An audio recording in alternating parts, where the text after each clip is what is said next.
오늘 우리에게 주시는 하나님의 말씀은 출애굽기 1장 15절에서 22절까지 말씀입니다.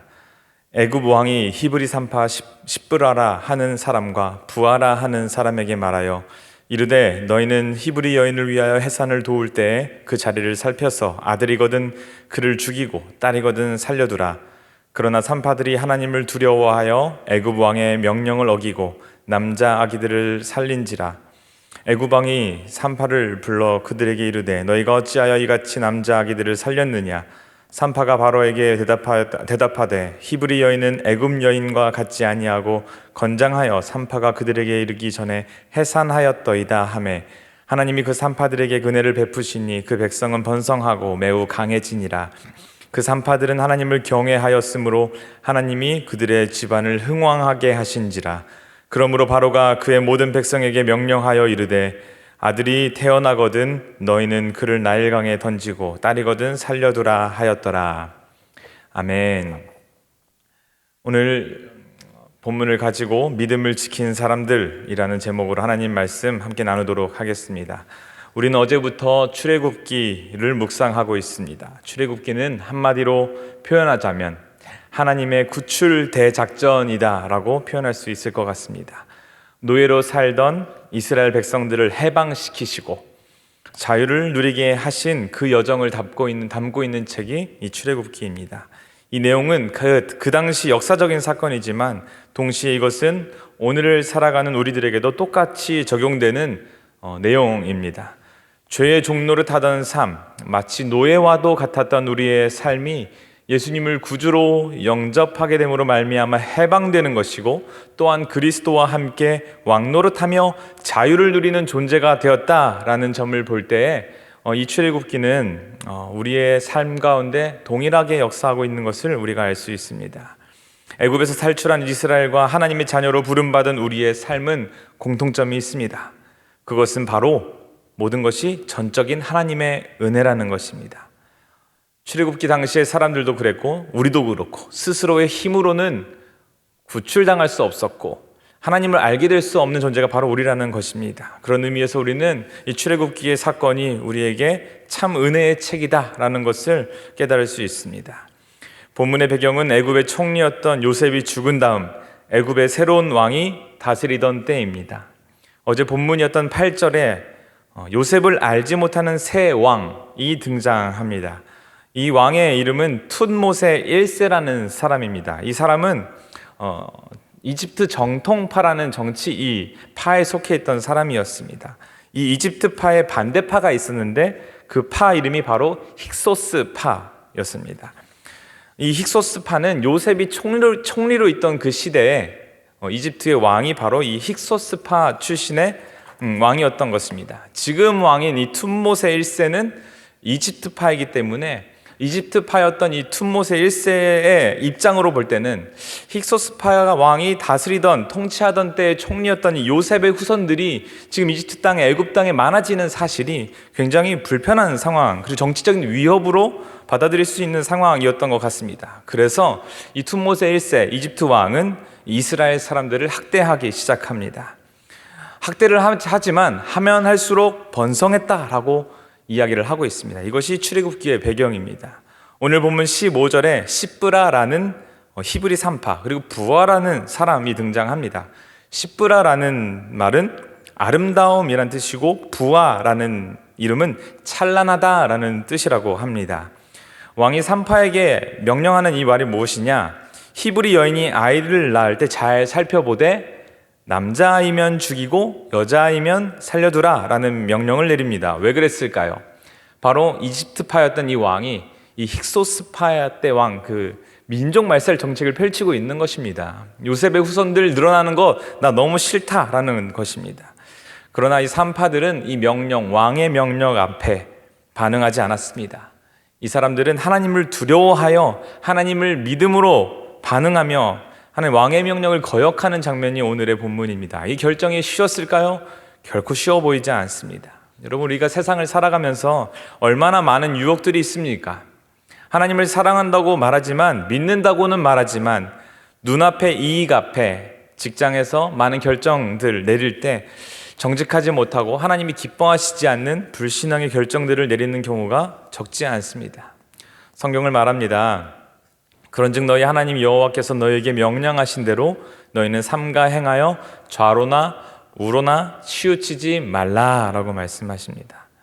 하나님이 기뻐하시는 결정을 내리기 위해서 흔들리지 않고 이 믿음의 길을 걸어가야 하는 것이 바로 우리의 삶인 줄 믿습니다. 산파들이 이렇게 왕의 명령을 거역한 것에 대해서 왕도 이 사실을 알게 됩니다.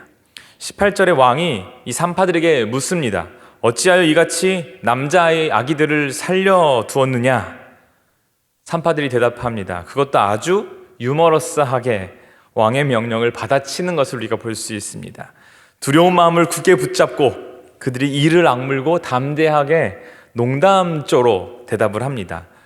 왕이시여, 히브리 여인은 애굽 여인과 같지 않아서 건장하여서 산파가 그들에게 이르기 전에 해산하였다. 저희가 가기도 전에 이미 아기를 낳기 때문에 우리가 왕의 명령을 수행할 수 없었다라는 재미있는 핑계를 대고 있는 것입니다. 보통은 진통이 시작되면 어느 정도 시간이 지나야 출산을 하는 건데 히브리 여인들은 건강해서 자기들이 가기 전에 다 출산을 했다는 것이지요. 어떻게 이런 말을 왕 앞에서 감히 내뱉을 수 있었겠습니까? 참 대단한 사람들일 텐데 사실상 산파들은 자신의 임무에 대해서 일부러 태만하고 있는 것입니다. 생각해 보십시오. 갓 태어난 아이들을 죽이라는 왕의 명령이 일반적인 명령일 수 있겠습니까? 참 어린아이를 죽인다는 것은 하나님 앞에서 결코 용납할 수 없는 것일 것입니다. 하나님 앞에서 정직한 양심을 가진 사람이라면 절대로 할 수 없는 행동이라는 것입니다. 이런 상황 속에서 바로는 계속해서 민족말살 정책을 더 노골적으로 진행하게 됩니다. 22절의 바로는 모든 백성에게 명령해서 아들이 태어나면 모두 나일강에 버리라 라는 지시까지 내립니다. 여러분, 하나님께서는 하나님의 당신의 일을 이루어 가실 때 이 땅의 사람들을 통해서 이루어 가십니다. 하나님의 말씀을 듣고 전하는 자가 없었다면 우리 또한 하나님을 알 수 없었을 것입니다.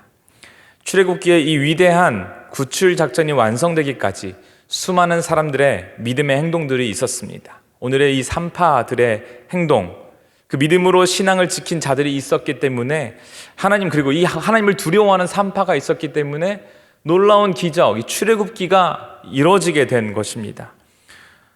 십브라, 부하라는 산파들이 히브리인인지 애굽 사람인지 이집트 사람인지에 대해서 성경은 말하지 않습니다. 애굽 사람이었을 경우 히브리인 거주 지역을 담당하는 산파였을 가능성이 있다 이야기를 하고요. 하지만 이름을 보니까 애굽 이름이 아닌 셈족 이름을 가지고 있는 사람들이 바로 이 십브라와 부하라고 학자들은 이야기합니다. 당시 애굽에 거주했던 이스라엘의 수가 너무 많았기 때문에 십브라와 부하 말고도 상당수의 산파들이 있었을 것입니다. 그들 또한 하나님을 두려워하는 마음으로 왕의 명령을 거역했을 가능성이 굉장히 높습니다. 이 산파들처럼 믿음을 지킨 자들을 통해서 하나님의 놀라운 구출 작전이 완성될 수 있었던 것입니다. 여러분, 우리의 삶을 돌아봅시다. 하나님께서는 당신의 음성에 말씀에 순종하는 자들의 삶을 통하여 당신의 귀한 역사를 이루어 가십니다. 지금도 그렇게 역사하고 계십니다. 오늘 살아가는 저희가 어쩔 수 없는 결정이었다라고 말하면서 하나님 앞에서의 거룩함, 정직함, 하나님 나라의 정의를 포기한 상태로 살아가고 계시지는 않습니까? 다시 오실 예수님을 기다리며 우리는 오늘 만난 히브리 산파들과 같이 믿음을 지키며 살아가야 할 것입니다. 무너진 곳을 막아서서 이 마지막 때 예수님 다시 오실 길을 거룩함으로 예비하는 자들이 우리가 되기를 간절히 소망합니다. 그렇게 하나님을 경외하며 나아갈 때 어떤 일들이 있다고 말합니까? 오늘 본문 20절에 이렇게 나옵니다. 그 백성을 번성하고 강하게 하시겠다라고 말씀하십니다. 21절엔 이렇게 나옵니다. 그들의 집안을 흥왕하게 하시겠다 말씀하십니다. 우리 영혼이 주님 앞에 정직하게 살아가기로 결정하는 그런 소망함, 갈망함이 있기를 소망합니다. 오늘도 우리에게 믿음을 지키며 걸어가기로 촉구하시는 그 주님의 명령 앞에 거룩한 주의 군사로 믿음을 지키며 살아가는 저와 여러분 되시기를 주님의 이름으로 축원합니다. 다 함께 기도하겠습니다. 다 함께 기도하실 때 하나님, 마지막 시대를 살아가는 우리에게 세상의 많은 유혹 가운데서도 하나님 앞에서 거룩함과 정직함으로 믿음을 지키며 살아가게 하여 주시옵소서. 그렇게 깨끗한 그릇으로 준비되게 하시고 하나님의 귀한 계획을 이루어가는 귀한 교회로 우리를 준비시켜 주시옵소서라고 우리 함께 기도하며 나아가겠습니다. 기도합니다. 사랑하는 주님, 은혜와 사랑을 감사드립니다. 하나님의 귀한 은혜의 여정들을 경험했던 이스라엘 백성들처럼 하나님, 이 시대를 살아가는 우리의 삶 가운데 하나님 믿음으로 그 신앙을 지키며 살아감으로 말미암아 하나님의 귀한 역사를 하나님 이뤄가는 우리들이 되기를 원합니다. 하나님 왕의 명령을 거역하면서까지 하나님 믿음으로 하나님 어린아이를 죽이지 않고 하나님의 귀한 계획을 실행했던 히브리 산파들처럼 보이지 않는 작은 자리에서 하나님의 뜻을 구하며 믿음으로 그 정직함을 지켜나가는 일에 저희들이 헌신하며 나아가는 귀한 인생 살아가게 하여 주시옵소서. 유혹이 있고 하나님 이것들을 포기할 때 다가올 만한 위협과 어려움과 두려움이 있을지라도 하나님 마지막 때에 하나님 우리에게 생명의 명료관을 주실 주님을 생각하며 두렵고 떨리는 마음으로 하나님 우리를 이 땅에 보내신 하나님의 비전을 실행하는 일에 두려움도 없이 담대함으로 살아갈 수 있는 은혜를 우리에게 부어주시옵소서. 그 담대함으로 살아갈 때 하나님 놀라운 일을 허락하실 줄 믿습니다. 우리의 집안을 번성하게 하시고 강하게 하실 줄 믿습니다. 우리 집안을 흥왕하게 하실 것을 우리가 신뢰합니다. 하나님 그것들을 두려워하지 않고 믿음으로 걸어가는 주의 자녀 되게 하여 주시옵소서. 오늘 하루도 그렇게 믿음으로 살아가기로 결정하는 주의 자녀들 위해 주님 축복하시고 주님 함께하여 주시옵소서. 이제는 예수 그리스도의 은혜와 하나님의 사랑하심과 성령님의 교통하심이 믿음을 지키며 하나님의 말씀 앞에 순종하며 걸어가기로 결단하는 신촌의 모든 백성들 위해 이제로부터 영원토록 함께 하옵시기를 간절히 축원하옵나이다. 아멘.